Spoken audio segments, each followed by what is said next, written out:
இன்னைக்கு சட்டப்பேரவையில முதல்வர் பேசுறதுக்கு ஒரு பேப்பர் கிடைச்சிருக்கு. திமுக தானே சொன்னீங்க.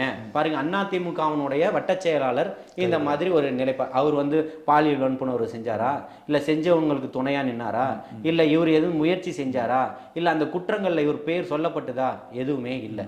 அப்ப செய்திகள் எப்படி போடப்படுது?